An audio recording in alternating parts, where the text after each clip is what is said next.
और tunnel rescue पर इस वक्त का सबसे बड़ा अपडेट आया है। एम्बुलेंस का पहुंचना वहां पर एक बार फिर से शुरू हो गया है। 9वें पाइप को डाला जा रहा है और 10वीं पाइप के बाद मजदूर मौजूद होंगे, ये उम्मीद की जा रही है। अब तक 49 मीटर तक की ड्रिलिंग पूरी हो गई है। 9वें पाइप को फिलहाल यहां पर ड्रिल किया जा रहा है और उम्मीद ये की जा रही है कि इसके बाद जब 10वां पाइप डाला जाएगा तो वो पाइप मलबे को पार कर जाएगा, उस जगह तक पहुंच जाएगा जहां पर सभी 41 मजदूर मौजूद हैं। चलते हैं हमारे सहयोगी सत्येंद्र के पास। सत्येंद्र, ये दो बड़ी जानकारी सामने आई है। एक तो ये कि 9वां पाइप डाला जा रहा है, इसके बाद 10वां पाइप डाला जाएगा और उम्मीद है कि वो पाइप वहां तक पहुंच जाएगा जहां पर मजदूर मौजूद हैं, और साथ ही साथ वहां पर एम्बुलेंस की हलचल भी देखने को मिल रही है। बिल्कुल, मैं आपको बता दूं, क्योंकि अभी जो 9वां पाइप अंदर जा रहा है उसको पूरा अंदर इंसर्ट होने में करीब 1 से 1.5 घंटा लगेगा, और उसके बाद फिर 10वें पाइप जो 10वां पाइप है, और उस 10वें पाइप की पहले वेल्डिंग स्टार्ट होगी, वो करीब 2 घंटे चलेगी, और उसके बाद 1 से 1.5 घंटे उस पाइप को ठंडा जो वो करीब उसे ठंडा होने में लगेगा, और जब वो ठंडा हो जाएगा उसके बाद फिर ऑगर मशीन स्टार्ट करेगी और ऑगर मशीन उस 10वें पाइप को इंसर्ट करेगी। अगर किसी भी प्रकार की कोई भी अड़चने नहीं आई तो वो वही पाइप होगा जो एक ब्रेक थ्रू का काम करेगा, और जो 41 जिंदगियां पिछले 13 दिनों से उस टनल के अंदर फंसी है उनको उस मलबे को आर पार करेगा। और जहां तक बात रही यहाँ पे प्रशासन की, तो प्रशासन ने हर प्रकार की यहाँ पे तैयारियां की हैं, क्योंकि जैसे ही वो पाइप आर पार करेगा उसके बाद करीब 1 से 1.5 घंटा, जो अभी जानकारी आ रही कि 1 से 1.5 घंटा उस पाइप के अंदर का जो मलबा है उसे निकालने में समय लगेगा, उसे साफ किया जाएगा, और उसके बाद एनडीआरएफ के जो जवान हैं वो उस जो पाइप है उस पाइप के अंदर से उन लोगों थोड़ा समय और लगेगा, थोड़ी देरी है लेकिन अंधेर नहीं है। इस अंधेरे के बाद एक उजाला है, और उजाला ये कि सभी मजदूर वहां पर मौजूद हैं और उनको बाहर निकाला जाए। बहुत शुक्रिया सत्येंद्र आपका हमारे साथ जुड़ने के लिए और जानकारी हम तक पहुंचाने के लिए। टनल के अंदर 41 मजदूरों की अग्नि परीक्षा चल रही है, एक एक पल उन पर भारी पड़ रहा है, लेकिन सरकारी अमला भी उन्हें बचाने के लिए जी जान से जुटा हुआ है।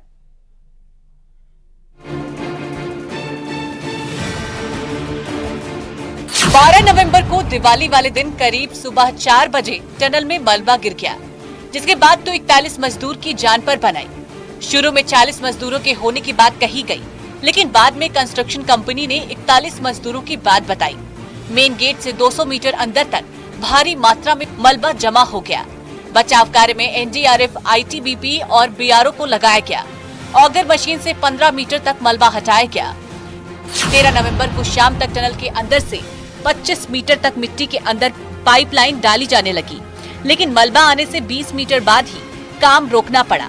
टनल से पानी निकलने के लिए बिछाए गए पाइप ऑक्सीजन, दवा, खाना और पानी अंदर भेजा जाने लगा।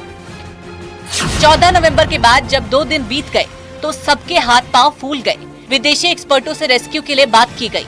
टनल में मिट्टी धंसने से नर्वो और थाईलैंड के एक्सपर्ट से सलाह ली गई। ऑगर ड्रिलिंग मशीन और हाइड्रोलिक जैक को काम में लगाया, लेकिन लगातार मलबा आने से 900 mm मोटे पाइप डालकर मजदूरों को बाहर निकालने की योजना बनाई गई। इसके लिए ऑगर ड्रिलिंग मशीन की मदद ली गई, लेकिन कामयाबी नहीं मिली।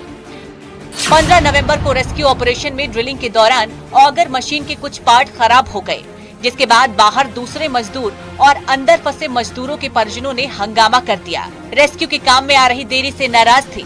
पीएमओ के हस्तक्षेप के बाद दिल्ली से एयरफोर्स का हरक्यूलिस विमान हेवी ऑर्गन मशीन लेकर चिलियानी सौड़ हेलीपैड पहुंचा। 16 नवंबर को 200 हॉर्स पावर वाली heavy American drilling machine auger का इंस्टॉलेशन पूरा हुआ। रात में टनल के अंदर 18 मीटर पाइप डाले गए। मुख्यमंत्री पुष्कर सिंह धामी ने रेस्क्यू ऑपरेशन की रिव्यू मीटिंग की। 17 नवंबर की सुबह 2 मजदूरों की तबीयत बिगड़ी, उन्हें दवा दिया गया। ऑगर मशीन के रास्ते में पत्थर आने से ड्रिलिंग रुक गई। मशीन से टनल के अंदर 24 मीटर पाइप डाला गया। 18 नवंबर को दिन भर ड्रिलिंग का काम रुका रहा। सुरंग में फंसे मजदूरों ने कमजोरी की शिकायत की। पीएमओ के सलाहकार भास्कर खुलबे और डिप्टी सेक्रेटरी मंगेश उत्तरकाशी पहुंचे। 5 जगहों से ड्रिलिंग की योजना बनी। 19 नवंबर को केंद्रीय मंत्री नितिन गडकरी और उत्तराखंड सीएम पुष्कर धामी उत्तरकाशी पहुंचे।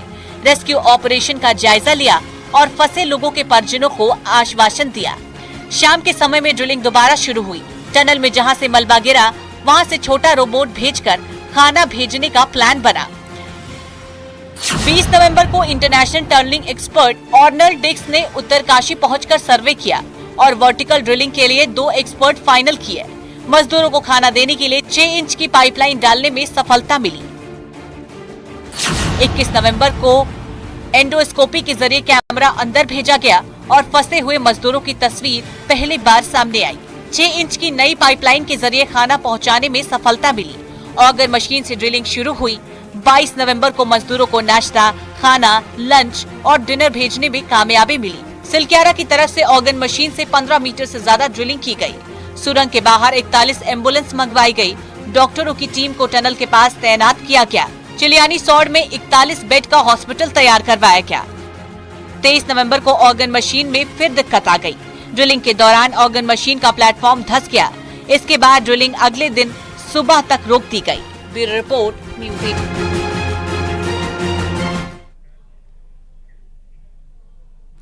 यार रुक रहे छोटे से ब्रेक के लिए, जल्द लौटेंगे कुछ और खबरों के साथ।